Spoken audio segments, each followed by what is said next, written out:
व्यावसायिक सिलेंडर दरवाढीमुळे खाद्यपदार्थांच्या किमतीत 15% वाढ होण्याची शक्यता. व्यापारी आणि उद्योग संघटनांकडून तात्काळ सिलेंडर दरवाढ मागे घेण्याची मागणी. सिडकोच्या घरांची सोडत लांबणीवर. उच्च न्यायालयाच्या स्थगितीमुळे अर्जदारांना फटका. सिडकोच्या 16,876 घरांची सोडत रखडली.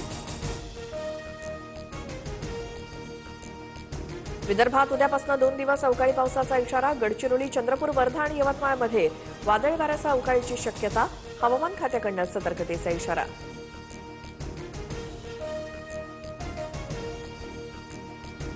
वर्धा शहर ठरलं देशातलं हॉटस्पॉट. 44.5 अंशांचा तापमानाचा नवा उच्चांक. तर विदर्भ, मराठवाड्यात पुढील 3 दिवस उकाडा कायम. नागरिकांना काळजी घेण्याचं आवाहन.